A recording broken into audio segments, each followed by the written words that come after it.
Oi pessoal, tudo bom? Na aula de hoje nós vamos dar continuidade ao tema das teorias demográficas. Já falamos anteriormente da teoria malthusiana e da teoria neomalthusiana e agora nós vamos tratar da teoria ecomalthusiana, que surgiu basicamente na década de 70.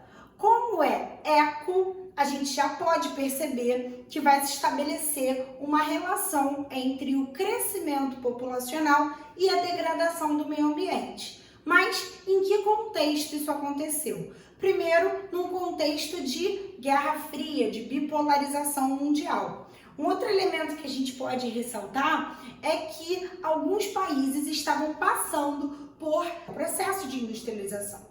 Inclusive alguns países do bloco socialista. A teoria ecomalthusiana, ela também, além de tentar limitar o crescimento populacional, como as outras anteriores já fizeram, ela também é utilizada como um subterfúgio para tentar frear o desenvolvimento econômico de alguns países.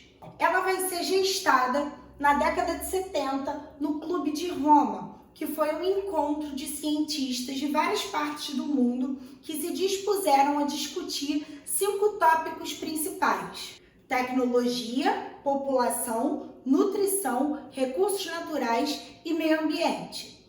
Ou seja, esses cientistas tentaram identificar as principais causas do crescimento dos problemas socioambientais.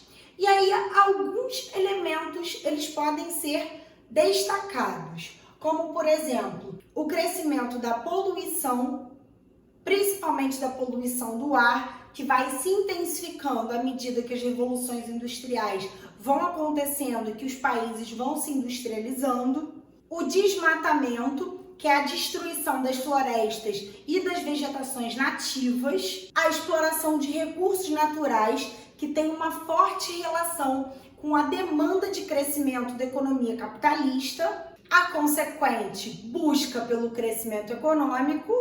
Como eu disse para vocês, alguns países estavam se industrializando, outros visavam crescer economicamente e, por fim, eles também destacam a questão da explosão demográfica. Vocês podem reparar que explosão demográfica está entre aspas. Por quê? Porque é um termo preconceituoso. Alguns chegam a falar de baby boom, que é uma explosão de bebês. Isso significa que é um período em que há um crescimento vegetativo, ou seja, a população acaba aumentando de tamanho e nós vamos ver posteriormente que isso tem uma forte relação, na maior parte das vezes, não com o crescimento da taxa de natalidade, mas com a redução da taxa de mortalidade por parte dos países que vão avançando na teoria demográfica. Então, alguns países, dentre eles, inclusive o Brasil, estavam passando por esse momento de explosão demográfica, de crescimento populacional. E junto com esse crescimento populacional, com o desenvolvimento do processo de industrialização e com a degradação de recursos ambientais, juntando todos esses elementos, chegou-se à conclusão de que o mundo entraria em colapso até os anos 2000 se esse crescimento todo e essa exploração não fossem freados. E aí é sugerida a ideia de crescimento zero, ou seja, a estagnação tanto do crescimento das populações, que é uma forma de induzir a redução das taxas de natalidade, como também da pausa no crescimento econômico, para tentar dar uma segurada tanto na degradação dos recursos quanto na exploração de matéria-prima. Vamos lá, já passamos dos anos 2000, estamos em 2020 e percebemos que não entramos em colapso. Por alguns motivos, né? Podemos falar que utilizamos hoje em dia modelos mais sustentáveis, não é o mundo todo, mas as discussões ambientais elas ganham cada vez mais força e a preocupação com a sustentabilidade também. Só para lembrar que uma produção sustentável vai se basear em 3 elementos importantes, que é a justiça social, a conservação do meio ambiente e o desenvolvimento econômico. Então, um elemento não pode acabar atrapalhando o outro.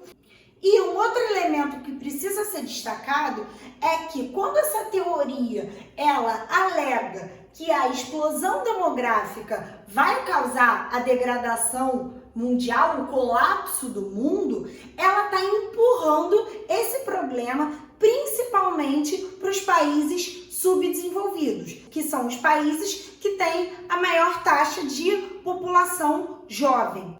E a partir disso, eu queria ponderar que a maior parte do consumo que existe no mundo não ocorre nesses países. Se concentra principalmente nos países centrais. E aí eu acho bacana vocês saberem diferenciar os conceitos de consumo, que é a demanda de algo para que você consiga sobreviver ou utilizar de forma racional, e o consumismo, que é a intensificação do consumo e quando você passa a ter vício de consumir, a consumir mais do que necessário. Nos países centrais, a população tem um poder aquisitivo mais alto e, consequentemente, tem uma capacidade de consumo muito maior do que na maior parte dos países periféricos. Então, só nesses aspectos a gente já derrubaria essa teoria ecomalthusiana que, mais uma vez, em linhas gerais, vai alegar que a degradação ambiental ela está relacionada tanto ao crescimento econômico desenfreado quanto ao crescimento populacional. E assim como as teorias malthusiana e neomalthusiana, ela também é uma teoria furada. Na próxima aula, nós vamos tratar da teoria mais coerente dessas quatro, que é a teoria reformista. Então, espero vocês lá para a gente terminar de discutir o crescimento populacional. Tá bem, pessoal? Um super beijo e conto com vocês.